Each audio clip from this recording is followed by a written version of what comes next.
The moment Violet Lawson stepped off the stagecoach in Caldwell, Kansas, in the blazing summer of 1878, the wind lifted the hem of her gray traveling dress and flung a faceful of red dust straight into her eyes, and she thought, with a grim sort of clarity, that this was probably a sign she had made the worst decision of her 23 years of living. She blinked the dust away and straightened her spine anyway, because that was what Violet Lawson did. She had been straightening her spine against difficulty since she was 9 years old, and watching her mother take in other people's washing in a cramped Cincinnati tenement. And she had been doing it at 17 when her father vanished into the Ohio River one drunk November evening. And she had been doing it at 22 when the textile mill where she worked had burned to the ground, and taken every stitch of savings she had managed to scrape together with it. Straightening her spine was the one skill she had perfected without any instruction at all. Caldwell was rough and sun-bleached, and loud in the way of frontier towns that had grown faster than anyone intended. The main street ran long and rutted between a row of wooden-fronted buildings that listed slightly in varying directions, as if they were not entirely sure of their purpose. There was a general store, a land office with a crooked sign, a saloon called the Dusty Crown, a barber shop, and a building with a faded painted board that read Caldwell Laundry and Wash House, which was exactly what Violet had come 400 miles to find. She had answered the advertisement in a Cincinnati newspaper 3 months prior. The notice had been small and plainly worded: Laundress wanted for Frontier Township, wages steady, accommodation provided, references required. It was not glamorous. Did not promise adventure, but it promised steady, and steady was the one word that meant anything to Violet after the mill fire.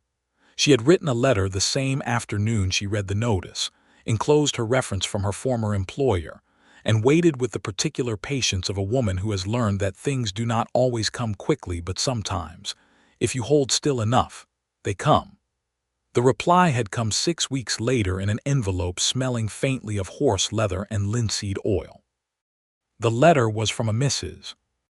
Dorothea Hale, proprietor of the Caldwell Wash House, who wrote in a cramped and forceful hand that she needed a strong-armed, honest woman with no airs about her, that the work was hard and the summers were brutal, and that if Violet was the kind of person who fainted at the sight of other people's dirt, she had no business applying. Violet had read this letter twice and felt something she had not felt in a long time, which was a straightforward spark of liking for a person she had never met. She had written back that same day to accept. Now she stood in the red dust of the main street with her single large trunk at her feet and her carpet bag over her arm, looking at the wash house and reminding herself that she had made the right choice. She had not entirely made the right choice, as it turned out, though not for the reasons she had feared. Mrs. Dorothea Hale was exactly what her letter had promised: a large, plain-spoken woman of 50 with forearms like braided rope and an expression of permanent practical assessment. She welcomed Violet with a firm handshake, showed her to the small room at the back of the wash house that served as her accommodation, which was clean if spare, with a single iron bed and a window that looked out onto a yard full of drying lines, and then immediately put her to work. The wash house served the entire town and a good portion of the surrounding ranches. Cowboys brought in shirts so stiff with trail dust they could stand upright unaided. The hotel sent linens. The land office sent curtains. The saloon sent tablecloths that required a certain determined optimism on the part of whoever was scrubbing them. Violet worked from first light until the afternoon heat became murderous, then resumed in the evening, and she fell into bed every night with arms that ached to the shoulder and the deep, satisfying tiredness of honest labor. She learned the town quickly, the way a person does when they are observant and have nothing in particular to distract them from paying attention. She learned that the Dusty Crown was run by a man named Joe Whitfield who cheated at cards, but was scrupulously honest in every other respect. She learned that the general store was owned by the Marsh family, who were kind and slightly overwhelmed by having 3 children under the age of 6. She learned that the sheriff, A laconic man named Hennessy sat on the porch of his office every morning with a coffee cup and the expression of a man who hoped the day would give him nothing to do, and was frequently disappointed. And she learned within her first week about the Talbot Ranch. The Talbot Ranch lay 7 miles southeast of Caldwell, and its business arrived at the wash house in the form of a wagon load of working clothes that came every other Monday, driven by a hired hand named Pete, who was cheerful and missing 2 fingers, and who told Violet everything she needed to know about the ranch without her having to ask a single direct question.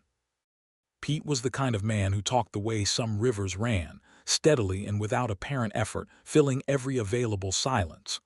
Old man Talbot passed 3 winters back, Pete told her on his second visit, leaning against the wagon wheel while Violet sorted the load. Left the whole spread to Aaron, his eldest. Aaron was 25 then, maybe 26. Runs the place himself now, him and his brother Caleb and a crew of 8. Fine place, the Talbot Ranch. Best beef cattle in Sumner County, and I say that being a man who has seen considerable beef cattle. Violet nodded and continued sorting. She had noticed one thing immediately about the load from the Talbot Ranch, which was that the clothes were simply dirty from honest work and nothing else. No tobacco stains, no whiskey, no evidence of the kind of careless living she had seen ground into the clothes from some of the other ranches. She had formed no opinion about Aaron Talbot beyond this, because it was premature to form opinions about men you had never met based on the state of their laundry. But she had noted it. She met Aaron Talbot on a Tuesday in late June, 6 weeks after she arrived in Caldwell, under circumstances that were undignified for both of them. She was carrying an enormous basket of wet linens across the yard behind the wash house when she came around the corner of the building and walked directly into a man who was standing with his back to her, looking at a piece of paper in his hand. The basket struck him squarely between the shoulder blades. Wet linen cascaded over both of them. Violet lost her footing in the damp grass and sat down hard, and the man stumbled forward 2 steps before catching his balance against the wash house wall. There was a moment of absolute silence. Then the man turned around and Violet, sitting on the ground in a tangle of wet sheets, looked up at Aaron Talbot for the first time. He was tall, lean in the way of men who worked outdoors in all weathers, with dark hair that curled slightly at the temples beneath the brim of a hat that was at that moment sitting on the ground 3 feet away, knocked clean off in the collision. His face was sun-bronzed and angular, with a strong jaw and eyes that were the particular warm brown of good dark wood, and currently those eyes were wide with an expression of startled concern that was rapidly becoming something else, something that was very close to wanting to laugh, but was being restrained by the instincts of a person raised with manners. "Are you hurt?" he said, and his voice was low and even, with a measured quality to it. "No," Violet said with great dignity, which was difficult to maintain while sitting on the ground covered in wet sheets. "I am not hurt. I am, however, damp." That was apparently what broke the restraint. He laughed, and it was a good laugh, genuine and unguarded, and it transformed his face in a way that made Violet blink once in spite of herself. Then he reached down and offered her his hand.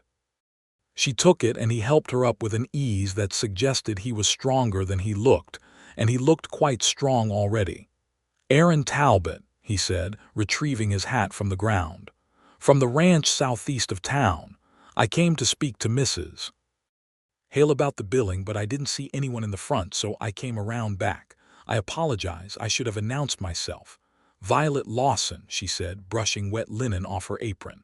"I work here, and I am the one who walked into you, so the apology is mine to make." "I was standing in the middle of a path without looking where I was," he said pleasantly.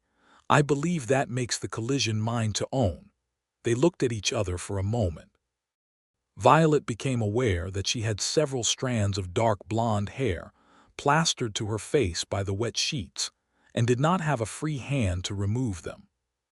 She was also aware that she was being studied with a directness that was not rude but was entirely undisguised, the way a person looks at something they find genuinely interesting and have no reason to pretend otherwise. She pushed the hair off her face with the back of her wrist and picked up the fallen basket. "Mrs. Hale is in the front," she said, "through the side door there." "Thank you," he said. He put his hat back on and then paused, and she had the distinct impression he was about to say something else and had thought better of it. "Pleased to meet you, Miss Lawson." He went inside. Violet stood in the yard for a moment longer than she needed to, which was unlike her, and then she picked up the remaining sheets and went back to work. She thought about the encounter only once that evening, which she considered a reasonable number of times. She concluded that Aaron Talbot was a polite man with a good laugh and respectful eyes, and that these were not qualities that required further examination, and she set the matter aside and went to sleep. The matter declined to stay set aside. Aaron Talbot began coming to the wash house himself, rather than sending Pete with the wagon. The first time, 3 days after their meeting, he came ostensibly to discuss the billing with Mrs. Hale, though Mrs. Hale told Violet afterward that the billing had been quite settled the previous week, and she had no idea what he had wanted to discuss. The second time, he came to ask whether the wash house had experience handling wool blankets, because he had a quantity that needed cleaning. Violet told him yes, they had considerable experience with wool, and he nodded and thanked her and left, and the blankets arrived the following Monday with Pete and the wagon as usual. The third time he came, on a hot Thursday afternoon when the wash house was quiet, and Mrs. Hale had gone to the general store, Violet was alone in the yard taking down dried shirts from the line. Heard his boots on the path and turned. "Miss Lawson," he said. "Mr. Talbot," she replied, unpinning a shirt with practiced efficiency. He stood there for a moment in the dusty afternoon heat, holding his hat in his hands, which she had noticed he did when he was thinking about what to say. He seemed like a man who thought carefully before speaking, which was, in her experience, rarer than it should have been. "I was wondering," he said at length, "if you might like to walk up the street Saturday evening. The Marsh store puts out a barrel of lemonade on the first Saturday of the month, and there's usually music in front of the saloon. It's not much of an entertainment, but it's what Caldwell offers." Violet finished taking down the shirt, folded it, and looked at him. She was not a woman who played games. She had never had the time or the inclination for the kind of courtship rituals that involved pretending disinterest you did not feel. At the same time, she was not foolish. She had come to Kansas to build something for herself, not to fall headlong into something she did not understand. "I would like that," she said. Saturday evening. His smile, when it came, was quiet and warm, and she felt it somewhere she had not expected to feel anything for quite some time. The Saturday evening was modest and entirely lovely. The barrel of lemonade outside the Marsh store was exactly what Aaron had promised, tart and cold, served in tin cups. A fiddle player and a man with a battered guitar had set up on the porch of the Dusty Crown, and were playing with more enthusiasm than precision, and a dozen people were dancing in the dusty street with the specific joy of people who don't get to dance very often. Violet stood beside Aaron in the early evening light and drank her lemonade and watched the dancers, and they talked. They talked about small things at first, the way people do when they are discovering whether they can talk to each other at all. He asked her about Cincinnati, and she told him about the tenement and the mill and the river in winter when it went gray and cold under ice. She told him lightly, without self-pity, because it was simply her history and she had no interest in performing it for sympathy. He listened the way he seemed to do everything, with his full attention without interrupting. "Why laundry?" he asked, not unkindly. It was a reasonable question. Laundry work on the frontier was hard and low regarded, and nobody chose it frivolously. "My mother did it," Violet said. "I grew up with my hands in wash water, and there was the advertisement and Mrs. Hale's letter which told me she was a plain person without pretension, and I needed steady work in a place where my records from the mill wouldn't matter, so I came." She tilted her head slightly. "Why cattle?" He was quiet for a moment, looking out at the dancers. "My father built the ranch from nothing," he said. "Came out from Missouri in 1858 with a wife and a wagon and almost no money and the absolute conviction that the land here was good. He was right about the land. He was right about most things. He paused. I grew up knowing what that place cost him, every fence post and every acre. When he died, leaving it to anyone else would have felt like a betrayal of something real. Violet understood that. She understood it exactly, the weight of things that cost real effort, the obligation you feel toward them because of what they demanded. They stayed until the music stopped, and he walked her back to the wash house in the dark, and at the door he said good night with a tip of his hat, and that was all, and it was exactly right. The summer deepened and the courtship deepened with it. Aaron came to town twice a week now, sometimes with legitimate ranch business and sometimes with no pretense at all, and Violet walked with him, or sat with him on the bench outside the wash house in the evenings when the day's work was done, and they talked. They were remarkably easy together, she and Aaron, in the way of people who are not trying to impress each other but are simply finding out who the other person actually is. She learned that he was 28, 5 years older than her, which was a gap she felt no concern about, because they were both adults living fully in their own lives. She learned that he had read more books than she had expected of a cattle rancher, that he kept a small shelf of them in the ranch house, and was currently reading a worn copy of something by Washington Irving. She learned that he had a temper that came slowly and went cleanly, without the residue of bad feeling that she associated with the tempers of men who used anger as a tool. She learned that he was patient with his animals, that his horse, a dark bay gelding named Copperhead, appeared to be genuinely fond of him, which she considered a reliable character reference. She learned also, gradually, the harder things. That his mother had died when his younger brother Caleb was 4, which meant Aaron had shouldered a version of parenthood before he was old enough to have wanted it. That the years of running the ranch alone had made him self-sufficient in ways that occasionally shaded into isolation, that there were things he held close and examined privately rather than laying them out in the open, that beneath the steady, measured exterior was something less certain than it appeared, something that was still working out what it needed and whether it was allowed to ask for it. She told him her harder things too, because fairness demanded it and because she found, unexpectedly, that she wanted to. She told him about the mill fire and the savings that had burned with it and the particular despair of watching the thing you had built towards simply dissolve. She told him about the man in Cincinnati, a clerk named Robert, whom she had thought she might marry until she understood that what Robert actually wanted was someone who would agree with him, and that this was not something she was constitutionally capable of doing. She told him these things not for sympathy but because they were true, and she was a truthful person, and Aaron Talbot seemed like a person who deserved the truth. He absorbed all of it without flinching, and without offering the kind of hollow reassurances that would have irritated her. He said once, sitting in the evening shade outside the wash house while the town sounds drifted down the street, "It seems to me that you've made yourself into something through sheer will, and that most people don't understand how much that costs." "Most people haven't had to," she said. "No," he agreed. "They haven't." And then he looked at her with those steady brown eyes and said nothing more, and the silence between them was the kind that does not need to be filled. She noticed, as July moved toward August, that she had begun to look for him. This was new. She had not looked for anyone in a very long time. She noticed it the way you notice weather changing, a shift in pressure, something you cannot quite name but that changes the character of the air. She would be sorting laundry in the early morning and hear boots on the path and feel something lift in her chest that had no name except the fact that she was hoping it was him. Sometimes it was him. Sometimes it was Pete with the wagon.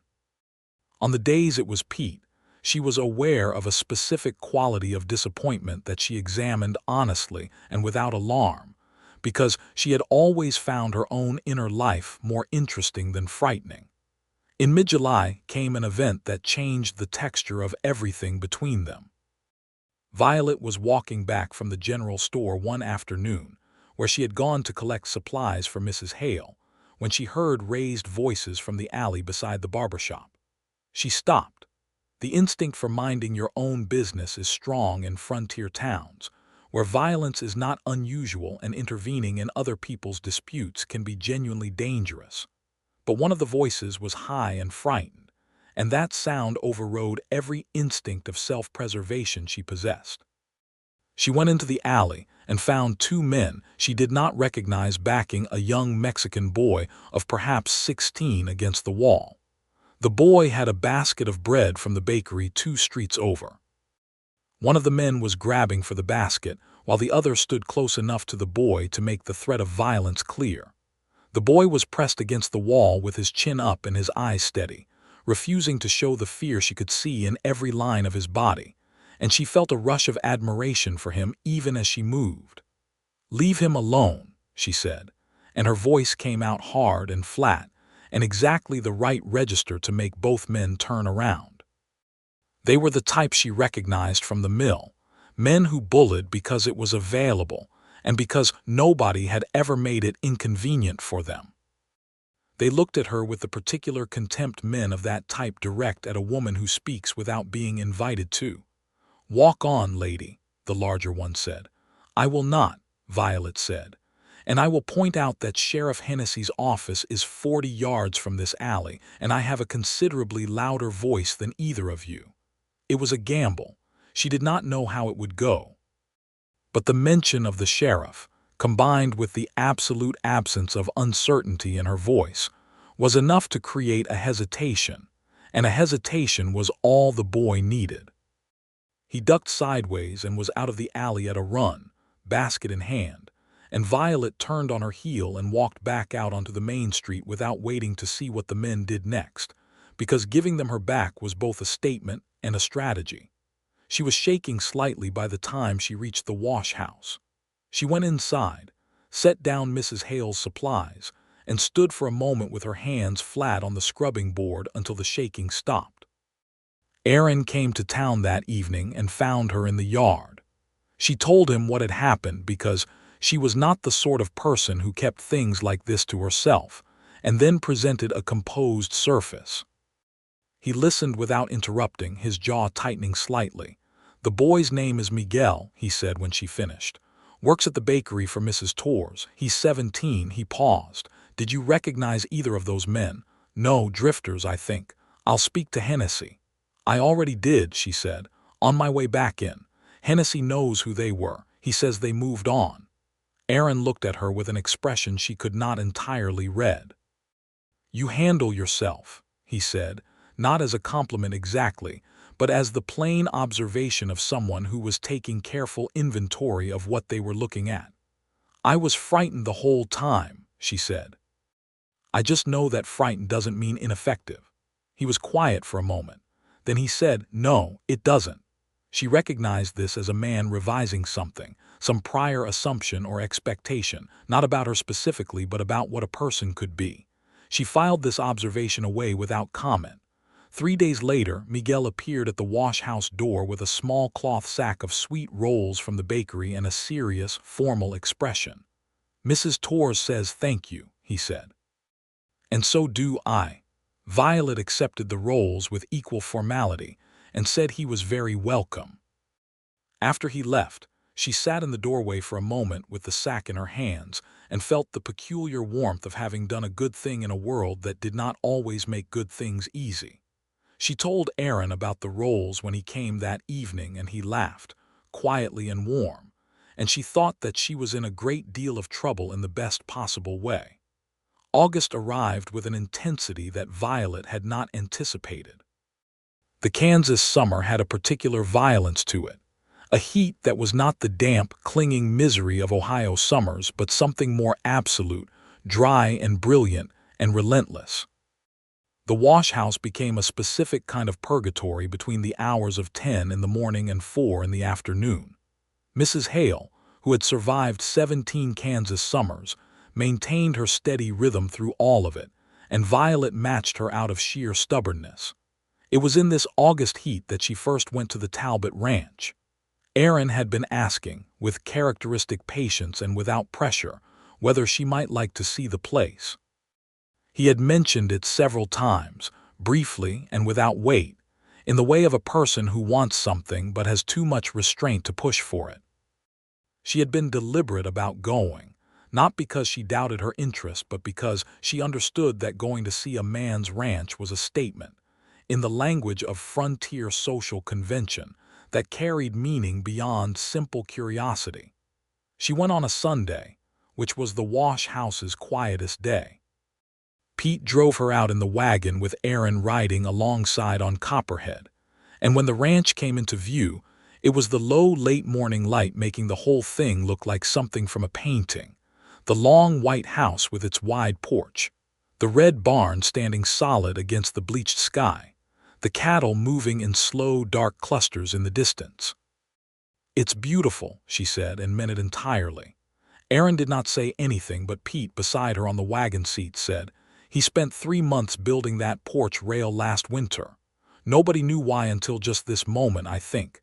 And Aaron said, without turning around, "Pete, I will dock your wages." And Pete said cheerfully that he did not believe that for a single instant. Caleb Talbot met them at the porch steps.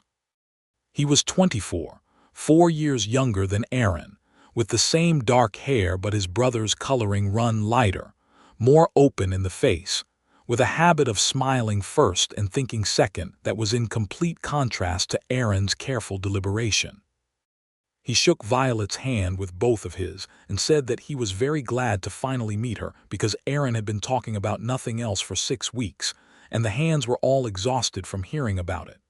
Aaron closed his eyes briefly in an expression of profound patience. Violet smiled. "It's good to meet you too," she said to Caleb. "I've heard almost nothing about you, which probably tells you something about your brother." Caleb laughed with such delight that Violet immediately liked him very much. The day at the ranch was one she would return to in memory many times in the years that followed, not for any single extraordinary thing that happened, but for the quality of it, the way the hours felt full and unhurried at the same time. Aaron showed her the cattle, explaining things about the stock and the grazing patterns with quiet enthusiasm that emerged when he forgot to be measured, which happened increasingly often around her. She asked questions because she genuinely wanted to understand, and he answered them fully because he could tell the questions were genuine. In the afternoon they sat on the porch, she and Aaron and Caleb and two of the hands, drinking coffee and talking about nothing in particular, and the flat Kansas plain stretched out in every direction under the enormous sky, and Violet thought that the sky here was different from anywhere she had ever been, bigger and more immediate, as if it were directly involved in your life rather than simply above it. When Aaron walked her to the wagon for the drive back to town, they stood for a moment in the long afternoon shadow of the barn, and he said, with more directness than he usually permitted himself, "I'm glad you came." "I'm glad I came too," she said, and looked at him steadily, because she had decided some weeks ago that she was not going to be evasive with this man. He looked back at her for a long moment, and she could see him working towards something, some crossing of a distance he had been standing at the edge of for weeks. Then he reached out and took her hand, very carefully, as if giving her every opportunity to withdraw it, and she did not withdraw it. They stood there in the barn's shadow with their hands joined, and the afternoon was very still, and the cattle moved slow and dark in the distance, and nothing else happened. And it was one of the most significant moments of Violet Lawson's life. On the drive back to town, Pete said nothing at all, which required, she suspected, a considerable effort of will on his part. The weeks that followed had a particular sweetness that Violet stored carefully, aware that sweetness of this quality was not always permanent and should be inhabited fully while it was present. Aaron was deliberate and unrushed in his affection, which suited her completely, because it carried none of the anxiety that haste implies, the sense that what is being offered might be withdrawn at any moment. What he offered was solid and considered, and she met it with the same quality. They talked always, and the talking was the center of everything. She had not known before this how much she had been starved for conversation that was truly reciprocal, where both people were equally interested in what the other thought and equally willing to be changed by it. They disagreed sometimes. She had strong opinions about things, and so did he, and they were not always the same opinions. She believed that the land office's treatment of the Mexican and Comanche families who had prior claims to much of this territory was a serious injustice that nobody in authority seemed interested in examining. He agreed with her, more quietly, the way a man does when he has thought about something at length and arrived at an uncomfortable conclusion that his position in the world makes it difficult to act upon. They talked about it honestly and without resolution, because some things do not have clean resolutions, and pretending otherwise would have been dishonest. She appreciated him for not pretending. She appreciated many things about him, accumulated now over months of attention. The way he treated his men, with clear expectations and genuine respect. The way he was with Caleb, patient with his younger brother's restlessness and humor in the way of a person who has been responsible for someone since childhood and has made peace with what that requires. The way he was with Copperhead, whose name she had asked about, and Aaron had said slightly sheepishly that he had named the horse at 17, and the name had stuck even though it now seemed perhaps excessive, and the horse had turned his head at this and given Aaron a look of what Violet interpreted as dignified offense. Late August brought a cattle drive preparation that consumed most of Aaron's time for 2 weeks, and he came to town less often, and when he came he was tired in the deep way of men doing physical work at the limit of their capacity. He apologized for the absence. She told him firmly not to apologize for doing his work, that she had work of her own that consumed her, and did not require him to stand at the edge of it looking apologetic. He looked at her with that expression she had come to know, the one that meant he was filing something away in the careful inventory he kept of who she was. "You are the most self-sufficient person I have ever met," he said. It was not an accusation. "And you are the most careful one," she replied. "We balance each other." He smiled at that, and it reached his eyes. The cattle drive ran 12 days and took the herd north to Abilene. Aaron wrote her a letter which was unexpected and touched her in a way she had not anticipated. It was not a long letter. It was in the same measured, careful voice he used when speaking, and it described the drive with a plainness that somehow made everything vivid, the dust and the miles and the sound of the herd at night, and at the end of it he wrote, "I find that I am aware, each day out here, of the precise distance between me and Caldwell. I had not known before that distances could have that quality." She read this 3 times and then folded it carefully and put it in the pocket of her work apron, and took it home that evening, and put it in the box under her bed where she kept her few important things. He came back in the first week of September, and she saw him from the wash-house yard when he rode in on Copperhead in the late afternoon, trail dusty and lean from 2 weeks of hard country. He swung down from the horse and walked toward her, and she did not move toward him but stood still, and when he was close enough he reached up and touched her face with his hand, carefully, with the particular care of a man who is still making sure he is allowed to, and she put her hand over his and held it there for a moment. "You're back," she said. "I'm back," he said. September in Kansas was a softening. The brutal summer heat broke in the first week of the month, replaced by days that were still warm but had gold in them, a golden quality to the afternoon light that transformed the flat country into something that suggested depth and richness. The cottonwood trees along the creek south of town turned bright yellow, and the sky went a deeper blue, and the whole world smelled of dry grass and turning leaves, and Violet found it extraordinarily beautiful. She was sorting through a basket of ranch shirts one September morning, 3rd week of the month, when Mrs. Hale sat down across from her at the sorting table with a cup of coffee and the expression of a woman who had decided to say a direct thing. "That young man is going to ask you to marry him," Mrs. Hale said. Violet looked up. "Is he? He came in yesterday while you were at the Marsh store to speak to me." Mrs. Hale paused for emphasis, letting that land. "He is a good man, Violet. I have known the Talbot family for 12 years. The father was decent and the son is decent. Decent is not glamorous, but it is rare." Violet thought about this for a moment, sorting a shirt with the automatic efficiency of months of practice. "What did you tell him?" she asked. "I told him that you are a grown woman who makes her own decisions and that I would not interfere in either direction." Mrs. Hale drank her coffee. "And then I told him that I thought he was a fool if he let you leave Caldwell, because women like you do not come to frontier towns every day." "That is very kind," Violet said. "It is very true," Mrs. Hale corrected. "Kindness would have been less useful." Violet went back to sorting shirts and thought about Aaron Talbot, which she did in a very clear and unromantic way. She thought about who he was and what he offered and what she wanted, and whether these things aligned. She thought about the ranch and the sky and Caleb's laughing face and Copperhead's dignified expression and the letter in the box under her bed.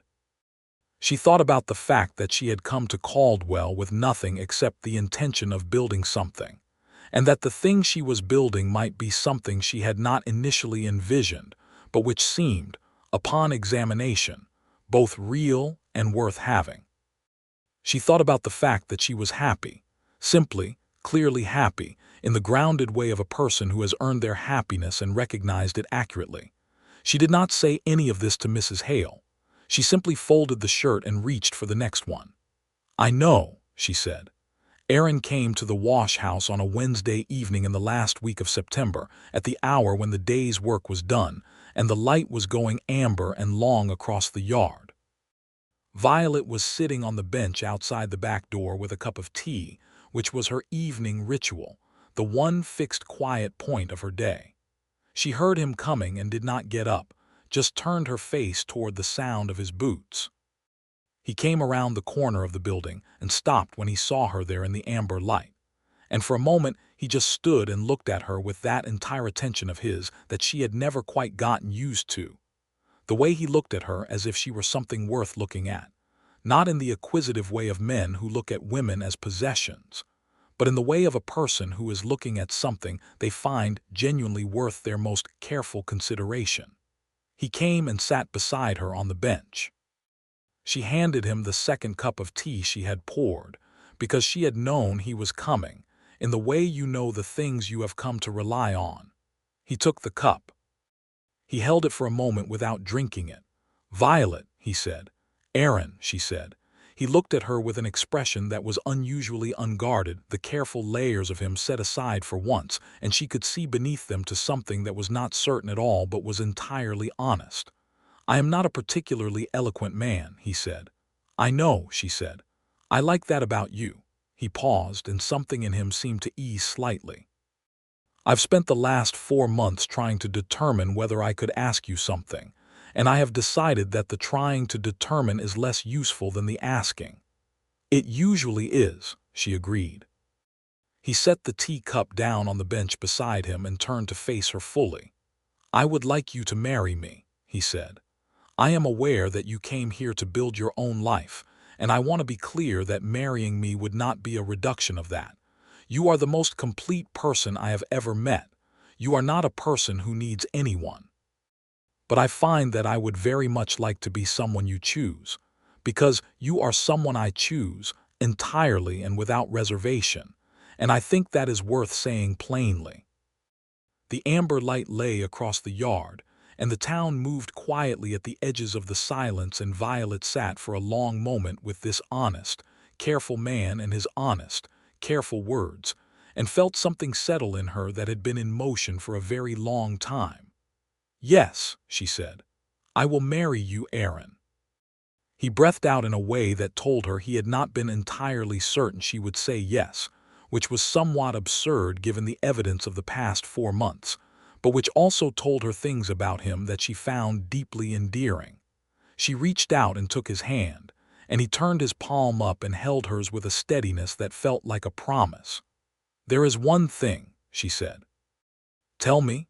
I would like to keep working, not for Mrs. Hale necessarily, because I understand that changes, but I am a woman who needs to be useful. I would go mad in a ranch house with nothing to do." He did not hesitate even slightly. "The ranch has enough to keep 10 people useful," he said, "and I would not want to be married to a different person than the one I asked." She nodded once, satisfied. They sat on the bench until the amber light was gone and the stars came out, which they did in great numbers over the Kansas plain, and they talked about practical things and impractical things and some things that were neither. And when he finally left for the ride back to the ranch, he held her hand at the gate for a long moment, his thumb moving over her knuckles with a gentleness that was new in the way of things that have finally been given permission to exist. She went inside and told Mrs. Hale, who was still up, ostensibly reading but actually, Violet suspected, listening for boots on the path. Mrs. Hale looked at her for a moment and then said, "Good," with a finality that was both simple and complete. The wedding preparations moved at a pace that reflected the practical nature of both parties. There was no elaborate arrangement required. Neither Aaron nor Violet had the temperament for excessive ceremony. They wanted to be married before the full cold of November set in, which set the date at the second Saturday of October, which was 5 weeks away. The preparations were real and specific. Aaron went to the land office and spoke to the Reverend, who came through Caldwell monthly.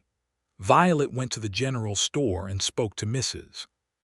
Marsh about fabric, because she intended to make her own dress, which she had the skill to do and which she preferred, because she wanted to wear something that she had made herself rather than something borrowed or bought off a rack in a store in Wichita. The fabric was a deep blue-gray, the color of the October sky in the late afternoon, and she worked on the dress in the evenings after the wash house was done for the day, sewing with the same steady precision she brought to everything. Mrs. Hale contributed a piece of white lace she had brought from her own home in Ohio 20 years ago and kept in a cedar box ever since, which she pressed into Violet's hands one morning without preamble and retreated before Violet could object. Caleb Talbot arrived at the wash house one afternoon with the air of a man on a specific mission. He sat across from Violet at the sorting table and said, "I want you to know that you are exactly the right person for my brother, and I am exceedingly glad you said yes, because he has been insufferable for 4 months and I was beginning to lose hope." Violet laughed, which surprised her with its completeness. "He told me about your mother," Caleb said more quietly, "that you came here with nothing. I want you to know that what you're coming to is real. The ranch is solid. Aaron is solid. What is being offered is genuine." He paused. "I know you don't need reassuring. I just wanted to say it." She looked at Caleb Talbot across the sorting table and felt a warmth for him that was its own distinct thing, not the warmth she felt for Aaron but something adjacent, familial in its quality. "Thank you, Caleb," she said. "I know it is." The week before the wedding, something happened that tested the steadiness of everything. A man named Garrett Walsh arrived in Caldwell from further east. Walsh was a land speculator of the kind that the frontier produced in considerable numbers, men who moved through territories buying up claims at reduced prices and reselling them at multiples. He made his presence known at the land office and then at the saloon, and then, within 2 days, seemed to have developed an urgent interest in the Talbot ranch. He presented himself at the ranch with an offer, which Aaron declined. Walsh returned to town and began making noise to the effect that there were certain irregularities in the Talbot land title, dating to a survey dispute in 1871, that he was in a position to bring to the attention of the territorial authority. Aaron rode into town on a Tuesday, tight-jawed and controlled in the way of a man who is managing something with difficulty. He went to see Hennessy and then to the land office, and then he came to the wash house and sat with Violet in the yard and told her all of it. She listened without interrupting. "Is the title clean?" she asked when he finished. "As far as I know, yes. My father had a lawyer in Wichita handle the original purchase and every subsequent acre.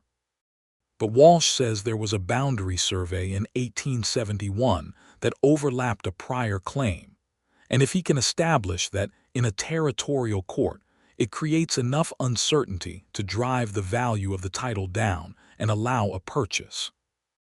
which he could then turn over at full value once the uncertainty was cleared, Violet said. That's the game. Aaron looked at her. You understand land law.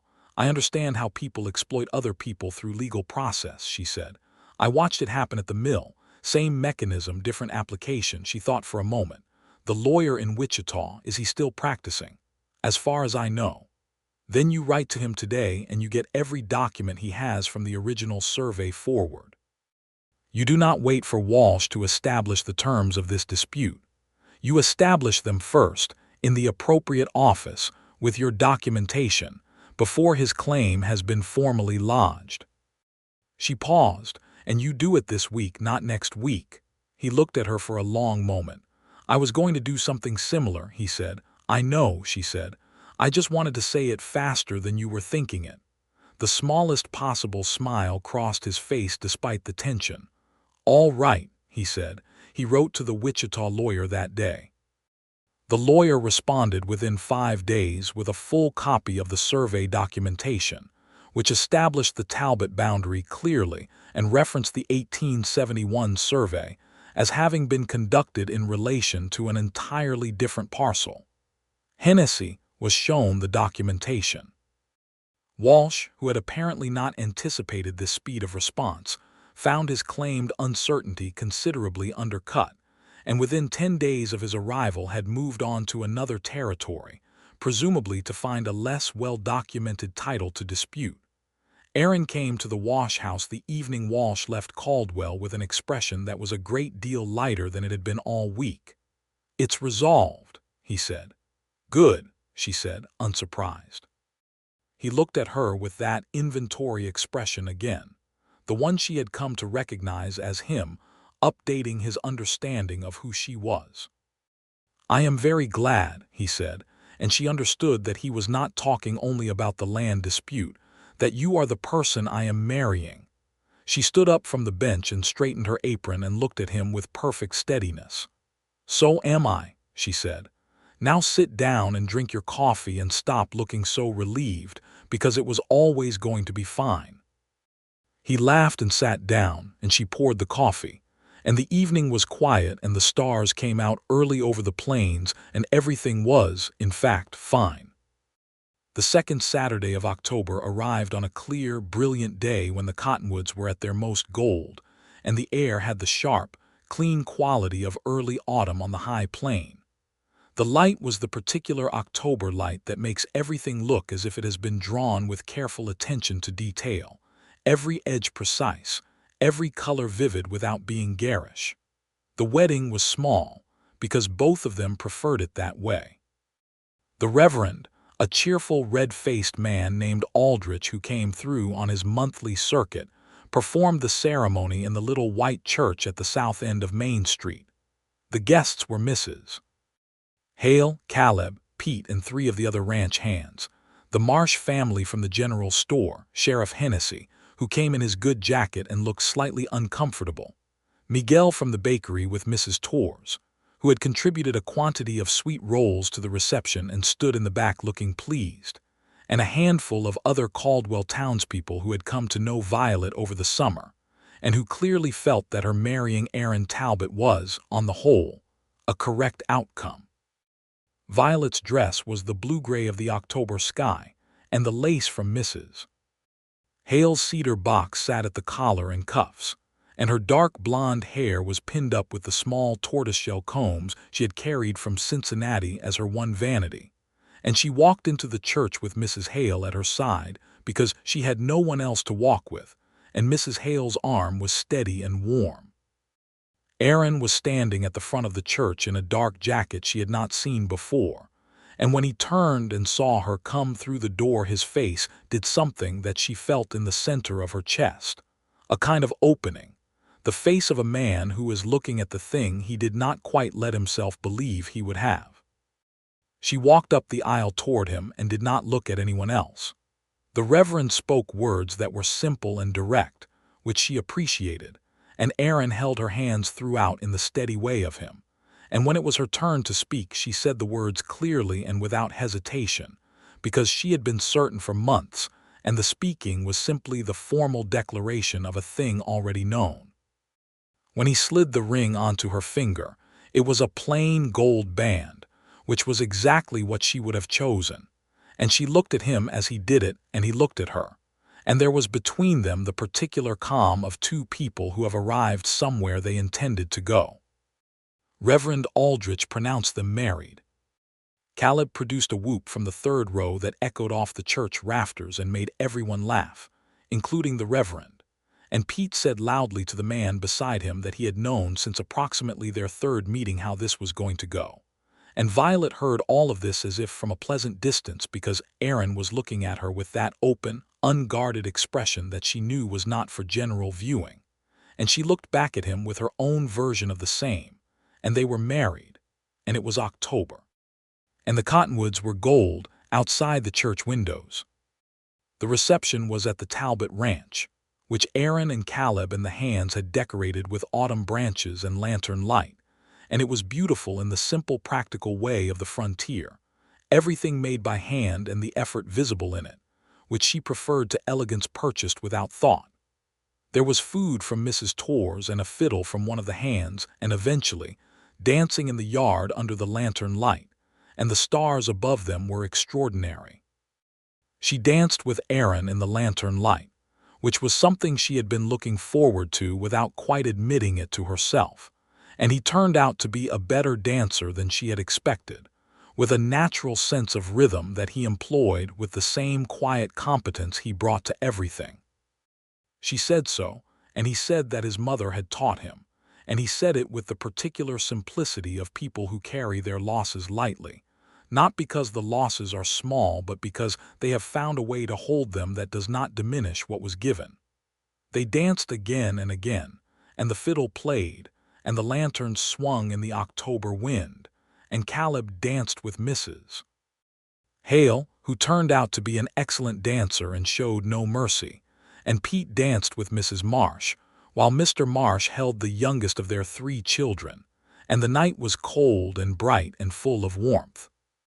Later, when the guests had gone and the lanterns were burning low and the yard was quiet, Violet stood on the porch of the ranch house that was now also her house and looked out at the dark flat plain under the stars and listened to the cattle moving at the distant edge of the property, a low sound in the dark, and heard Aaron come out behind her and felt him stop just beside her, not touching, just present. "Well," she said. "Well," he said. The dark plain stretched away forever in every direction, and the stars were enormous, and the autumn air was cold and clean. And she turned and looked at him in the low light, and he looked back at her. And they were alone in the way you can only be alone when everything external has been resolved, and all that remains is what is actually between two people. She reached up and took his face in both her hands, and he put his arms around her, and she felt him breathe out all the careful containment he had maintained for months, and she let herself lean into him for the first time without thinking about balance, because she was not worried about balance anymore. She trusted it. "I love you," she said, and it came out plain and certain because that was how it was. He held her more closely, and she felt his voice in his chest when he spoke, low and steady and entirely without reservation. "I love you," he said. "I have loved you since you sat in the wet sheets and said you were damp, and I was trying to be polite about not laughing." She laughed against his shoulder, sudden and full. "That is a terrible thing to admit," she said.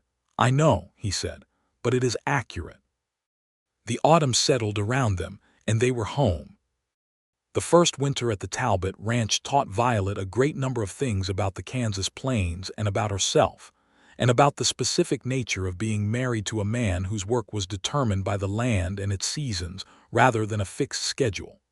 The winters on the high plain were serious things, quick and cold and white, and the ranch required a constant calibration of effort and attention that she found she was suited for. She established herself in the ranch house with the same methodical practicality she had brought to the wash house. She organized the kitchen, which had been run with the functional chaos of a household of men, into an efficient and pleasant space. She took over the household accounts, which revealed that while Aaron was an excellent cattleman, he had a tendency to underestimate domestic expenses, a tendency she gently but permanently corrected. She began growing things. She had never grown things before, not having had a yard in Cincinnati, but she had always been interested in it, and the patch of ground behind the ranch house became her project, planned through the winter over seed catalogs borrowed from Mrs. Marsh, who gave her considerable practical advice with the authority of someone who had already made every possible mistake in frontier gardening. She kept in close correspondence with Mrs. Hale, who had found a new laundress, a competent woman from Missouri named Delia, and who wrote monthly with the news of the town. She visited Caldwell when Aaron had business there, and sometimes without any business at all, because Mrs. Hale's company was one she valued particularly, and the older woman had become in some ways the closest thing to family she had in this part of the world. Caleb remained at the ranch through the winter, which she had not entirely anticipated. She had imagined that with a new bride in the house there might be an adjustment of living arrangements, but Caleb had been in that house his entire life and had no intention of leaving it, and also she found she was glad of it. Caleb was easy company, genuinely and without effort. He made her laugh regularly and entirely without trying to, because he lived his life at a certain angle to the usual that produced comedy as a side effect. He also adored his brother in the uncomplicated way of younger siblings, who have never had to question the reliability of the person they looked up to, and watching them together was one of the pleasures of her new life. In January, she confirmed what she had suspected for several weeks, and she told Aaron on a quiet Tuesday evening sitting by the kitchen stove, directly and without preamble, because that was how she told important things. He went very still for a moment. Then he looked at her with an expression of such complete unguarded feeling that she found to her own surprise that her eyes were stinging. "A child," he said. "By July, I think," she said, equally directly. He reached across the kitchen table and took both her hands. He held them for a long moment and looked at her, and she looked back, and between them was everything that did not need to be said. "Are you happy?" he said. "Yes," she said simply. "Are you?" "More than I know how to say clearly," he said. "Then we are agreed," she said. Caleb, told at breakfast the following morning, received this information with a whoop only slightly more contained than the one in the church, and then sat down with an expression of genuine sentiment that he attempted to disguise and failed completely. "An uncle," he said. "I am going to be an uncle." "Or an aunt," Violet said. "An uncle," Caleb said firmly, and it turned out he was right. The spring came in stages, the way it does on the plain, cautiously at first. A few warmer days followed by a return of cold, then warmer again and staying warmer, the ground softening and the first green appearing in the grasses at the property's edges. Violet's garden went in as planned. The seedlings she had started in the kitchen window transplanted to their beds with care, and she worked in the garden in the mornings before the day grew hot, on her knees in the dark Kansas soil, and found it one of the more satisfying things she had ever done. She continued to be useful in the ways she had told Aaron she would need to be. She kept the accounts and organized the household and handled the correspondence that came with running a ranch of that size, because it turned out that Aaron, who could read and write perfectly well, had a deep and abiding distaste for correspondence that had left his letter file in a state of significant neglect. She also made several improvements to the ranch's practical arrangements that were adopted without much discussion, because they were clearly good ideas, and Aaron was not a man with enough ego to resist a good idea. The summer of 1879 was kinder than the previous one, or perhaps she was simply more prepared for it. The garden flourished in an unexpected way, producing more than she had planned for, which led to a pleasant project of preservation and trade, surplus vegetables exchanged at the Marsh store for supplies, and she found a deep satisfaction in the cycle of it, the growing and the making and the trading. In late June, Miguel from the bakery arrived at the ranch with his father, a dignified, quiet man named Eduardo who spoke limited English but communicated clearly nonetheless. They came to ask whether there was work on the ranch for Miguel, who was 18 now and had outgrown the bakery work and wanted something more physical, something with a future. Aaron hired him on the spot, and Eduardo shook his hand with a gravity that spoke of real gratitude in a country where his family's presence was not always welcome. And Violet saw Aaron receive this with the equal seriousness it deserved. Miguel turned out to be an excellent ranch hand, diligent and quick to learn and genuinely good with the horses. He and Caleb became friends with the ease of young men who find each other funny and able, and the ranch gained a new texture with their presence. In July, on a night so hot that the stars seemed to vibrate with the heat, Violet's son was born. He arrived with considerable velocity and a strong opinion about his arrival, and he was, according to Aaron, who was present throughout, exactly what he was supposed to be. He was solid and dark-haired and loud, in the way of people who intend to make their presence known, and Aaron held him in the lamplit kitchen while the doctor from Caldwell packed his bag, and Caleb stood in the doorway with an expression of pure wonder, and Aaron looked at his son with an intensity of feeling that he made no effort whatsoever to contain. They named him James, for Aaron's father, with Thomas as a middle name, for no particular reason except that it suited him. Violet held her son in the warm July night and felt the weight of him, specific and real and extraordinary, and looked at Aaron watching them both, and thought that she had come to Kansas with a carpet bag and a reference letter and the intention of building something, and that what she had built was considerably more than she had known to want. James Thomas Talbot grew at an astonishing rate, the way healthy infants do, changing daily in ways that required constant updating. He was a good-natured baby who slept adequately and ate enthusiastically, and regarded the world around him with dark eyes that would eventually settle into the warm brown of his father's. He was, from the beginning, fascinated by noise and movement, tracking the sounds of the ranch with the attention of someone taking inventory. Aaron was exactly the father she had known he would be. He was patient and entirely present, willing to sit on the kitchen floor for extraordinary lengths of time, conducting the kind of earnest, one-sided conversation that infants receive with philosophical equanimity. He held the boy at the end of long working days without any sign of resentment for the additional demand, because for Aaron, it seemed, the holding was the reward. Caleb was an uncle of remarkable dedication. He assigned himself the role of entertainment director with characteristic enthusiasm and discharged it with consistent success. And James, once he began to smile, smiled most reliably for Caleb's face, which Caleb accepted as the highest possible compliment. The autumn of 1879 came in golden and full, the 2nd October of her marriage, and Violet stood on the porch one evening with James on her hip and looked out at the same dark plain she had looked out at on her wedding night, and it was both exactly the same and entirely different. It was hers now, in the way that places become yours not through ownership, but through the accumulation of your living in them. Aaron came out behind her and stood beside her as he had on that first wedding night, but this time he put his arm around her shoulders and she leaned into him with the ease of a year of practice, and between them the baby regarded the evening with concentration. "This time last year we were dancing in the yard," she said. "You were a much better dancer than I had any reason to expect," he said. "You were too," she said. "I was meaning to ask about that but got distracted."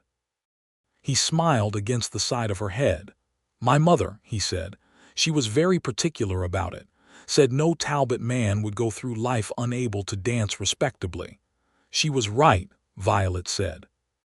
They stood on the porch as the dark settled over the plain, the cattle making their low sounds at the property's edges, the lantern light from the barn a warm rectangle in the dark, and James made a small decisive sound and then subsided, as if he had said what needed saying about the evening and was done.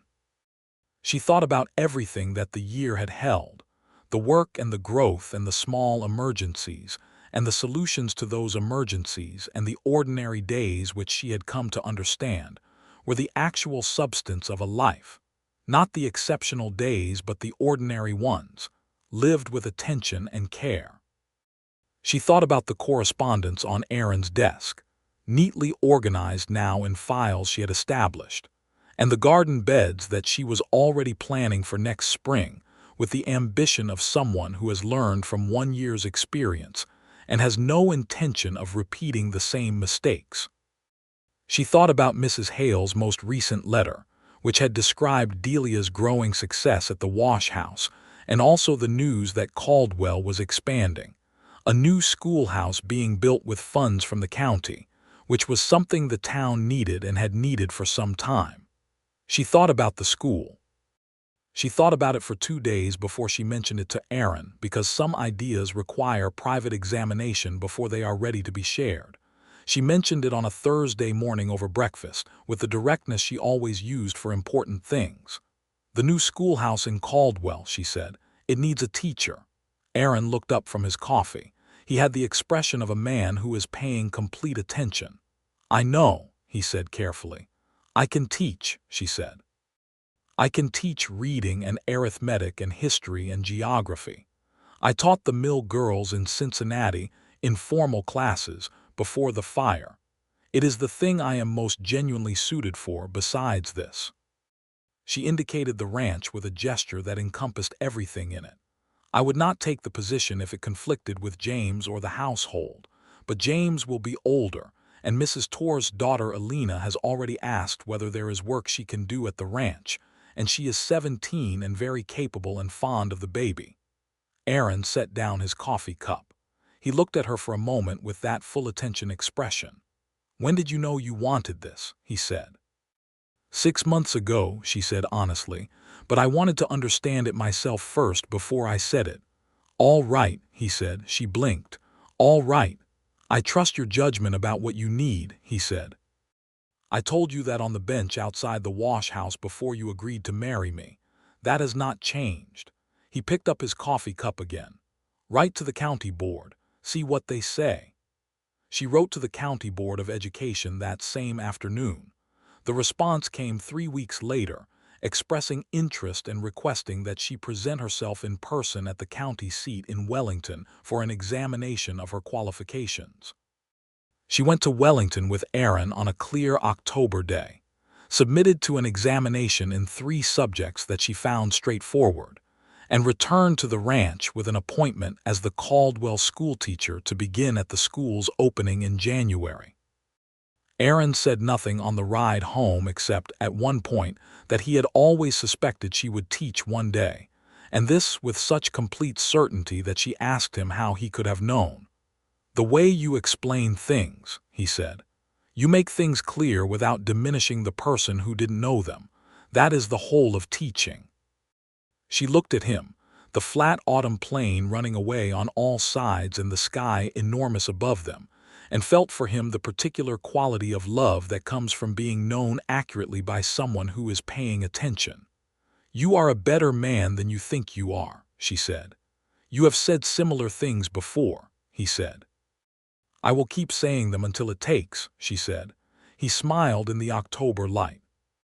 That winter, with James growing large and noisy and opinionated in the kitchen, and Caleb teaching Miguel to play checkers with a dedication that suggested he intended to create a worthy opponent no matter how long it took, and the garden beds put to rest under their winter mulch, and Alina Torres installed 3 days a week as the most capable baby minder in Sumner County, and the school in Caldwell taking shape in its new building with a pot-bellied stove and 22 desks of various sizes.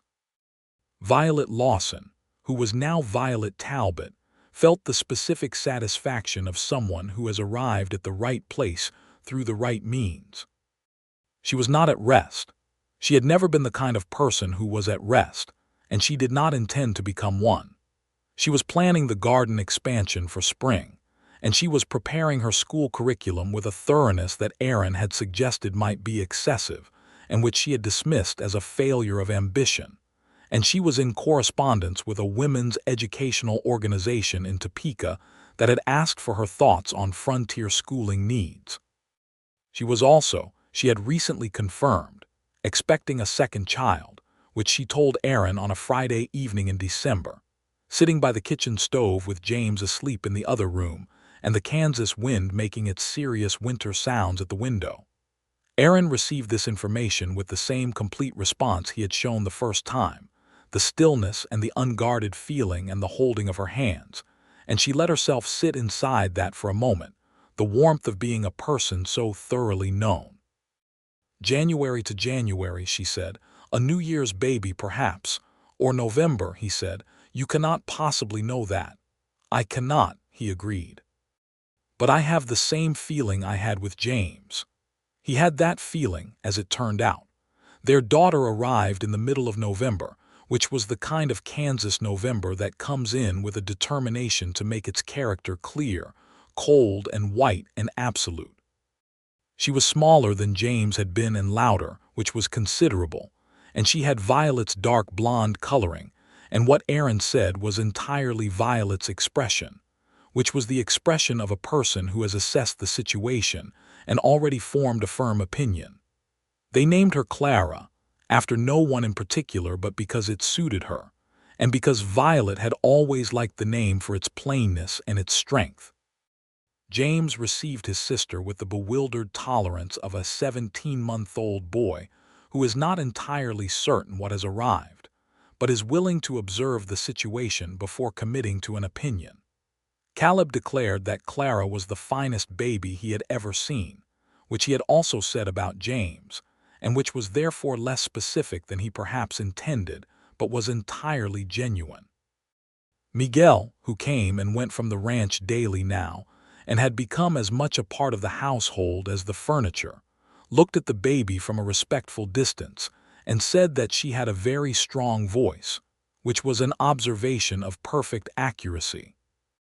The school opened in January 1880, on the day that the thermometer read 18 degrees, and the main street of Caldwell was hard and white with frost. Violet walked into the new schoolhouse at 7:30 in the morning and lit the pot-bellied stove and set out the primers and the chalk, and at 8 o'clock 19 children in varying sizes filed in, bringing with them the particular energy of young people in enclosed spaces, and she stood at the front of the room and looked out at them and felt, in a way that was simple and complete, that she was in the right place. She was not a soft teacher. She was not a cruel one.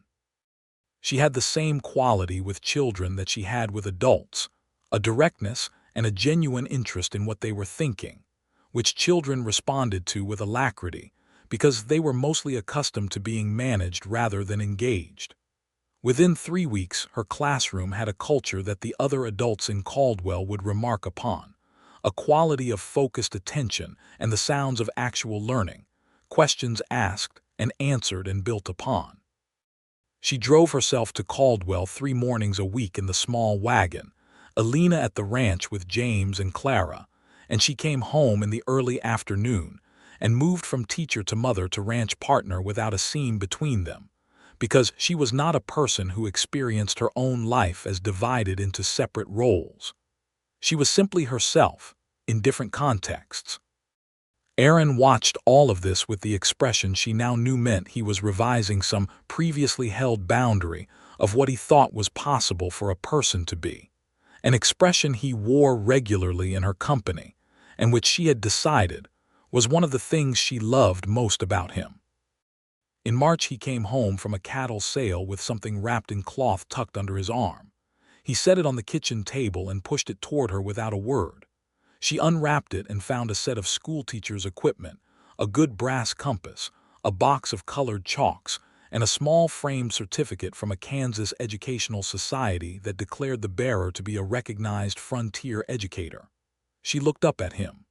"I submitted the application in January," he said. "It required documentation of your qualifications and the county appointment and a letter of character. I wrote the letter of character myself." She looked at the certificate for a moment. "What did you say in the letter?" she asked. "I said that you were the most capable person I knew and that the children of this county were fortunate to have you," he said. "Which is true."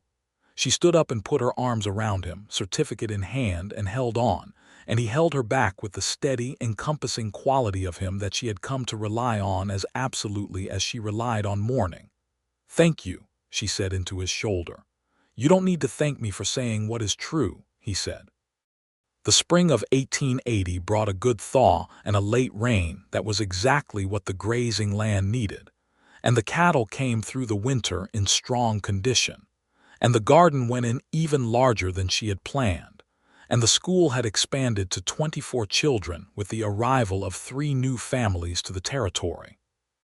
Miguel had been made, at Aaron's suggestion and with Caleb's enthusiastic endorsement, the ranch's foreman of the horse stock, a position that suited him exactly and which he discharged with a gravity and skill that made Eduardo, when he came out on Sundays to visit, look at his son with an expression of pride so complete it required no translation. James turned 2 in July and was by that point a compact, active person with strong preferences and no reluctance whatsoever to express them, which Violet found both exhausting and deeply pleasing, because a child with strong preferences and the ability to express them was a child who would know his own mind, and knowing your own mind was the most useful thing she could think of to give a person. Clara at 8 months was already making her own position clear on a range of subjects, primarily the subjects of when she wished to be held and by whom, and she remained loudly definitive about these preferences until they were met, which quality Violet recognized in herself and regarded with a mixture of amusement and a certain respect. The summer moved through its long hot weeks and turned, in the way of these plains, from burning white to the first edge of gold that announced the coming autumn, and Violet stood one August evening at the edge of the garden she had made from bare earth and planned attention, looking at the rows of growth, and thought about the woman who had stepped off the stagecoach in June of 1878 in the red dust with a carpet bag and a reference letter and the intention of building something. She had built something. She had built more things than she had known to intend. She had built a home and a household and a garden that fed more people than just her family. She had built a school that was doing what schools are supposed to do, which is to make children more capable of being themselves. She had built a marriage that was the most reliable thing she had ever known, not because it was without difficulty, but because its foundation was solid enough that the difficulties were manageable, the way a good roof manages weather not by preventing the storm, but by making the shelter certain. She heard the gate and turned, and Aaron came across the garden path toward her in the low evening light, his hat pushed back on his head in the way he had when he was not thinking about his hat, which was usually when he was thinking about something else. Came and stood beside her and looked at the garden. "Pete is leaving at the end of the month," he said. "Going up to Wyoming. His sister is there." "I know," she said. "He told me last week. I'll miss him." "He'll write," she said. "He writes too many words to stop doing it just because he's in another territory." Aaron smiled at that. He looked at the garden for another moment. "Caleb is thinking about going to Wichita for the winter," he said. "He has a notion about going into business there. Supplies, dry goods. He hasn't entirely decided." "He should go," she said. "He's been wanting to do something of his own for 2 years. You've known that." "I know," Aaron said. "The ranch will run short-handed." "We'll hire," she said. "Miguel can help select. He has a better eye for it than either of us." He nodded. He was quiet for a moment. "Clara is trying to stand up," he said. "In the kitchen she keeps pulling herself up on the chair leg and then letting go and then being very aggrieved that she's on the floor again." "She will work it out," Violet said. "She is not a child who gives up." "No," he agreed. "She is not." He paused. "I wonder where she gets that." Violet looked at him. He was looking at her with that expression, the open, unguarded one, the one that was not for general viewing. "I love you," she said plainly, because she said it plainly now as a matter of course because the plainness was the point. "I love you," he said, equally plain, equally certain. The autumn evening closed around them, the sky going from gold to rose to the first dark, the Kansas stars beginning at the horizon's edge, and the cattle sounds from the distant pasture, and the light from the kitchen window warm and yellow against the dusk, and from inside the house the sound of James, who was supposed to be in bed, engaged in some project of toddler locomotion that was audible through the walls, and Clara's voice raised briefly in one of her definitive statements, and then subsiding. Aaron took her hand and she leaned into his shoulder, and they stood at the edge of the garden she had made from nothing, on the land he had kept through everything it took to keep it, in the life they had built together from the meeting in wet sheets on a summer morning. And the night came in gently, and the stars multiplied overhead, and everything was solid and real and entirely, completely theirs. 3 years later, on a warm September morning in 1883, Violet Talbot stood at the front of the Caldwell schoolroom, which had been expanded once already and would need expanding again, and watched 31 children bent over their slates with an industry she had cultivated in them over 3 years of consistent, demanding, affectionate teaching. Outside the windows, the cottonwoods were just beginning to turn. The sky was the deep, clean blue that Kansas wore like a mark of distinction in September. She had on her desk a letter from the Topeka Women's Educational Organization, which had been in correspondence with her for 2 years, and which now invited her to contribute to a report they were preparing for the state legislature on the needs of frontier schools. She had already drafted her response in her head. She would write it tonight, after James and Clara were in bed, at the kitchen table while Aaron read, in the companionable quiet that was one of the reliable pleasures of their life. James, now 4, attended her own school, which was a situation she had considered carefully before concluding that there was no legitimate reason to avoid it and several good ones to embrace it. He was an interested, argumentative student who asked more questions than anyone else in the room, and was not always sure his mother was the authority on the answers, which quality she found both entertaining and correct in principle. Clara, at 3, was too young for school but had an opinion about this, and expressed it with characteristic vehemence every morning when the wagon left, until Elena, who had become over 3 years an indispensable part of the household, distracted her with something more interesting. Caleb had gone to Wichita as planned, and had established a supply business that was doing well enough that he had written in June with news that he had met a woman, a schoolteacher herself, named Hannah, and that things were proceeding in what he described as a promising direction, which Aaron had read aloud over breakfast in a tone of studied neutrality that did not conceal his very great pleasure. Miguel ran the horse stock at the Talbot Ranch with a skill that was becoming known enough in the county that he had been consulted by 2 neighboring ranches on their breeding programs, and he had purchased a small plot of land south of the ranch with the savings of 3 years' good work, and he was building on it with his father's help, a small house that would eventually, she suspected, be large enough for more than one person. He came to dinner every Sunday with Eduardo, and the Sunday table at the ranch house had grown in the way of tables that are built for expansion, and she found this one of the most satisfying features of her life. She taught the morning through, and at noon she ate her lunch at her desk and read through the draft of her Topeka letter, and in the afternoon she finished the day's lessons and walked her students out into the September sun at 3 o'clock and watched them scatter into the bright afternoon. She put the classroom in order and took her hat and her bag, and went out to where the wagon stood in front of the school with a horse she had named Prudence, who was a gray mare of impeccable manners, and had been a present from Aaron on her 2nd birthday at the ranch. She drove back along the road to the ranch in the warm September afternoon, the cottonwoods gold at the road's edge and the sky that impossible blue, and when the ranch house came in sight with its wide porch, and the red barn steady behind it, and the horses in the east paddock moving in their unhurried way, she felt the same thing she felt every time she came home, which was the solid recognition of a person arriving at the place that is entirely theirs. She unhitched Prudence and turned her into the paddock and went up the porch steps and into the house, and she could hear James before she could see him, conducting some kind of exposition from the kitchen, and Elena's voice patient and responsive, and Clara's decisive interjections. She set her bag and her hat on the peg inside the door and went through to the kitchen. Aaron was already there, which surprised her.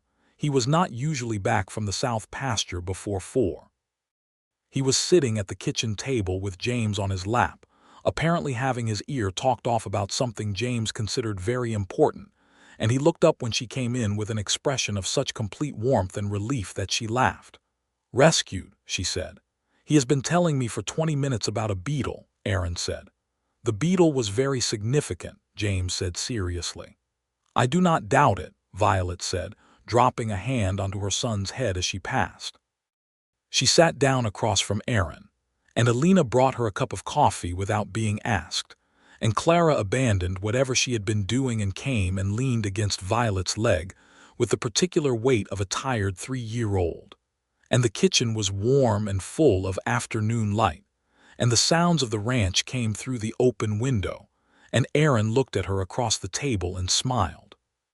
She looked back at him, and the look between them contained everything: the wet sheets and the lemonade and the bench outside the wash house and the wedding dance and the first night in this house and every morning since, and James arriving loud and present into the world and Clara arriving louder, and the garden and the school and the arguments they had worked through, and the resolutions they had found, and the ordinary days that were the real substance of it. All of it in the space of one look between two people who had chosen each other entirely. "Good day," he said. "Very good," she said. "Yours. Better now," he said. James, sensing that adult conversation was occurring above his level of interest, slid off his father's lap and went to find his sister, and the house resettled around the smaller number of people in the kitchen, and Violet drank her coffee and Aaron watched her with the attention he had always given her, and the September afternoon moved toward evening with the slow gold of the season's best light. She would write the Topeka letter tonight. She would plan the school's expansion next spring. She would put in the winter garlic at the end of the month.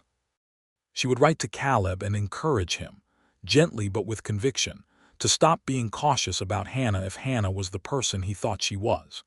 She would, in all likelihood, tell Aaron tonight about the possibility she had been quietly noting for the past 3 weeks, though she was not yet certain enough to say it plainly, and she preferred certainty in plainly stated things.